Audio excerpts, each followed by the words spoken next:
नमस्कार, मैं हूं प्रदीप कुमार। आप देख रहे हैं पॉलिटिकल आइडिया। पॉलिटिकल आइडिया के आज के इस अंक में आप सभी दर्शकों का बहुत बहुत स्वागत है। मित्रों, आज हम बात करेंगे यूजीसी के द्वारा बनाए गए उस नियम की, जिस नियम के कारण जनरल कैटेगरी के लोग ये कह रहे हैं कि क्या हम अत्याचारी हैं। तो मित्रों, आज मेरा सवाल आपसे भी है कि क्या ये जो जनरल कैटेगरी के लोग हैं देश भर के अंदर, तो क्या ये अत्याचारी हैं?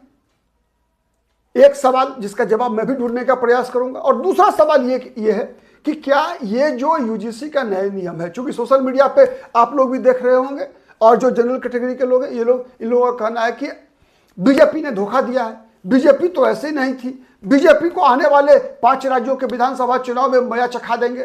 पश्चिम बंगाल में, तमिलनाडु में, केरल में, असम में, पुडुचेरी में भारतीय जनता पार्टी को महंगा पड़ेगा। ठीक है, आज ही उत्तर प्रदेश में जो बरेली के सिटी मजिस्ट्रेट है अलंकार अग्निहोत्री, उन्होंने इस्तीफा दिया। इस्तीफा देने का 2 कारण बताया। एक कारण तो बताया उन्होंने कि यूजीसी के द्वारा जो नए नियम बनाए गए हैं, सामान्य वर्ग के सभी छात्र इसके तहत अपराधी घोषित कर दिए गए हैं। यह नियम जनरल कैटेगरी विरोधी नियम है और साथ ही योगी आदित्यनाथ ब्राह्मण विरोधी मुख्यमंत्री हैं। भारतीय जनता पार्टी की उत्तर प्रदेश की सरकार ब्राह्मण विरोधी अभियान चला रही है। तो ये 2 मुद्दों पर बरेली के सिटी मजिस्ट्रेट अलंकार अग्निहोत्री ने इस्तीफा दिया है। ठीक है, अब वैसे उनके इस इस्तीफे देने पर अनुशासनिक कार्रवाई करने की घोषणा कर दिया है योगी आदित्यनाथ की सरकार ने। तो क्या, मेरा 2 सवाल है। पहला सवाल कि क्या जो जनरल कैटेगरी के लोग हैं अत्याचारी हैं, और दूसरा कि इसका, चूंकि अब तो चर्चा हो रही है कि बीजेपी की सरकार ब्राह्मण विरोधी है, Bharatiya Janata party social media पर जितने भी जनरल कैटेगरी के लोग हैं बीजेपी को मैया चखाने की बात कर रहे हैं कि आने वाले 5 राज्यों के चुनाव में बीजेपी को मैया चखाएंगे, बीजेपी ने धोखा दिया है, बीजेपी उत्तर प्रदेश के पिछड़ों को खुश करने के लिए यूजीसी ने ऐसे नियम बनाए हैं। तो ये सब बातें लगातार चल रहा है। तो दूसरा हमारा सवाल यही है कि क्या आने वाले 5 राज्यों के विधानसभा चुनाव में भारतीय जनता पार्टी की संभावनाओं पर क्या असर पड़ेगा। पहले शुरुआत करते हैं पहले सवाल से कि क्या जनरल कैटेगरी के लोग अत्याचारी हैं। मित्रों, ऐसा है कि भारत में अगर हम गौर से देखें तो भारत के राजनीतिक इतिहास के कई चरण रहे हैं। चूंकि दुनिया का भारत सबसे प्राचीन राष्ट्र है, सबसे प्राचीन सभ्यता है। इस बात में कहीं कोई 2 मत नहीं है। दुनिया के अंदर आज वर्तमान में अगर देखेंगे तो 4 प्रकार की सभ्यताएं हैं। ठीक है, आप लोग कितने सहमत है कमेंट करके बताइएगा। वीडियो पसंद आएगा लाइक कीजिएगा, शेयर कीजिएगा, कमेंट कीजिएगा। और यदि अब तक पॉलिटिकल आइडिया को सब्सक्राइब नहीं किया है मित्रों तो सब्सक्राइब कर लीजिएगा। दुनिया में 4 प्रकार की सभ्यताएं हैं, 4 प्रकार की विचारधाराएं हैं। एक है जिसकी स्थापना 0000 में हुआ, मतलब ईसाईयत। एक है क्रिश्चियन सभ्यता, यूरोपियन सभ्यता जिसे आप कह लीजिए, क्रिश्चियनिटी। ठीक है, दूसरा है इस्लाम, 6ठी शताब्दी में होती है। तीसरा क्या है? तीसरा है हिंदुज्म, जिसे आप हिंदुज्म कह लीजिए, सनातन कह लीजिए। इसका कोई नाम ही नहीं है, इसका कोई नाम नहीं है, लेकिन नाम बहुत बड़ा है, मैं बता रहा हूं। और चौथा क्या है? कम्युनिज्म, साम्यवाद मतलब क्या होता है? इक्वलिटिज्म नहीं, अगर वैसे देखेंगे तो, और उसे ही हम कहते हैं कम्युनिज्म। ठीक है, और उसके अलग अलग भाग हैं। मार्क्सिज्म है, लेनिनिज्म है, नहीं माओइज्म है, नहीं, अलग अलग है। ठीक है, इंडिया में नक्सलिज्म भी है, तो वो कम्युनिज्म के अंग हो गए। ठीक है, अब इन 4 विचारधाराओं में देखेंगे अगर, तो क्या है, 4 विचारधाराओं में केवल एक सनातन को छोड़कर हर विचारधारा एक किताब से बंधी हुई है। सच है या गलत है? एक किताब से बंधी हुई है। उस किताब में जो लिखा हुआ है वही केवल सत्य है। उससे ना आप दाएं जा सकते हैं 1 इंच, ना बाएं जा सकते हैं। अगर आप बाइबल से 1 इंच दाएं बाएं गए तो आप क्रिश्चियन से बाहर हैं, आप क्रिश्चियन नहीं रहे। आप इस्लाम को फॉलो करना है तो कुरान और शरीयत में जो लिखी हुई बातें हैं उसी को मानना पड़ेगा, वरना आप मुसलमान नहीं हैं। कम्युनिज्म को मानने के लिए मार्क्स लेनिन के रास्ते पर चलना होगा, वरना आप कम्युनिस्ट नहीं है। लेकिन सनातन एक ऐसी विचारधारा है मित्रों जो एक आप कह सकते हैं क्या कि मतलब एक संगम है कई विचारों का, हर विचार का संगम है। और ये प्राकृतिक है। मतलब प्राकृतिक मतलब क्या है? जैसे सूरज पूरब में उगता है, नहीं, ये क्या है? नेचुरल ट्रूथ है, नेचुरल ट्रूथ है। वैसे ही सनातन एक बहता हुआ पानी है। आप याद कर लीजिए हजारों वर्ष पहले और आज कि बहुत सारी परंपराएं बदल चुकी है। तो कौन सा हमारा अपना है, कौन सा हमारा पराया है, कौन सी संस्कृति है, कौन सी विकृति है, इस बात को तय करना मुश्किल है।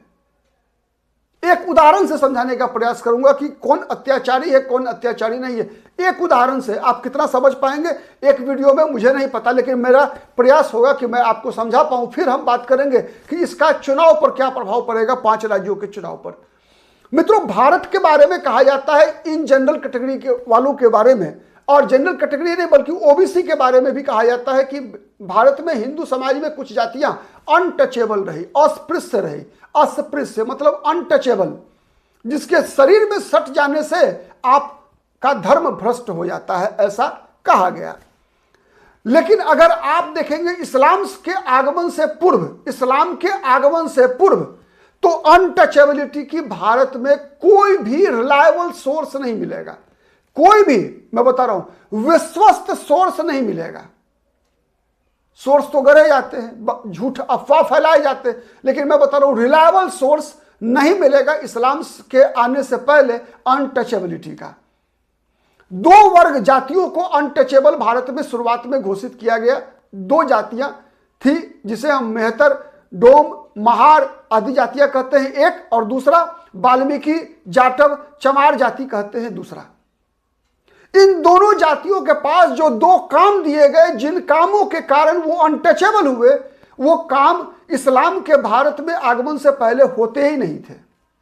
कौन कौन काम नहीं होते थे? तो पहला काम होता था चमड़ा निकालने का काम। चमड़ा निकालने का काम यहां होता ही नहीं था। जो काम वाल्मीकि समाज, जाटव समाज और चमार जातियों को दिया गया, यह काम भारत में इस्लाम के आगमन से पहले नहीं होता था। चूंकि उसका सबसे बड़ा सबूत यह है कि भारत में जानवरों के निधन के बाद, जानवरों को या उसकी मृत्यु के बाद उसे जमीन में गाड़ा जाता था, न कि उसका चमड़ा निकालने की परंपरा थी ही नहीं। चमड़ा निकालने की परंपरा इस्लाम के भारत में आगमन के बाद शुरुआत हुआ। इसके यही सोर्स है। इससे पहले का कि चमड़ा निकालने की बात पहले होती हो इस्लाम के आगमन से पहले, कोई भी विश्वस्त सूत्र स्रोत नहीं मिलता इतिहास में। ठीक है। दूसरा, मैनुअल स्कैवेंजरिज्म, जिसे हम डोम जाति, मेहतर जाति, महार जाति कहते हैं, कि वो अस्पृश्य कब से हुई? जब से, जिस प्रकार से जब से वाल्मीकि समाज, जाटव समाज, चमार समाज के लोग जब से चमड़ा जानवरों का निकालना शुरू किया, तब से वो अस्पृश्य हो गए। मतलब उनके शरीर में कोई सटना नहीं चाहता था, उन्हें छूना नहीं चाहता था। दूसरा, ये डोम, महार और मेहतर समाज के बारे में बताऊं कि जब इस्लाम के आगमन से पहले हमारे घरों में, भारत में किसी भी जाति समाज के घरों में अंदर, घर के अंदर कभी भी शौचालय नहीं हुआ करता था।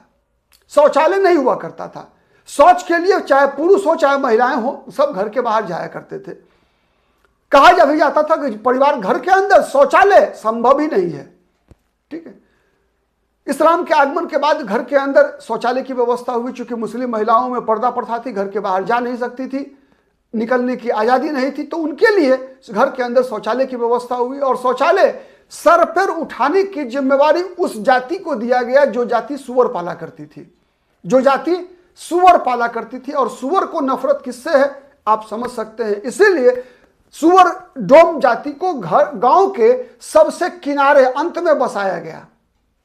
ठीक है। दूसरा उदाहरण मैंने बताया, चूंकि होता क्या है कि बौद्धिक वर्ग जो है ना, तथ्य और तर्क, इन दोनों के मिश्रण से कोई निष्कर्ष निकाला करते हैं। थेथरई का कोई स्थान नहीं होता। थेथरई का स्थान केवल यह होता है केवल कि हर वक्त, हर दौर में इतिहास सत्ता की सुविधा के लिए लिखी जाती है। हर दौर में, चाहे वो इतिहास अकबर के दौर में लिखी गई हो, चाहे वो इतिहास औरंगजेब के दौर में लिखी गई हो, चाहे वो इतिहास अंग्रेजों के कालखंड में लिखी गई हो, चाहे वो इतिहास जवाहरलाल नेहरू और इंदिरा गांधी के कालखंड में लिखी गई हो, चाहे वो इतिहास आज नरेंद्र मोदी के कार्यकाल में लिखी जा रही हो, हर दौर में इतिहास पर सत्ता का सबसे बड़ा असर होता रहा है। तो इस देश की सत्ता पर सबसे ज्यादा समय तक किसने राज किया बताने की आवश्यकता नहीं है। इस बात तो तय है कि कम से कम भारत के लोगों ने राज तो नहीं किया, और ऐसे लोगों ने राज किया जो भारत के समाज को टुकड़ों टुकड़ों में विभाजित करके देखना चाहते थे। सत्य है या गलत है? तो अस्पृश्यता, अनटचेबिलिटी की शुरुआत ही होती है। हमारे यहां नहीं था शुरुआत, उसका सबसे बड़ा सबूत मैं बता रहा हूं। हमारे यहां भारतीय ज्ञान परंपरा, भारतीय जो सामाजिक परंपरा थी, उसमें प्रसव कराने की जिम्मेवारी किस जाति की महिला को थी भाई?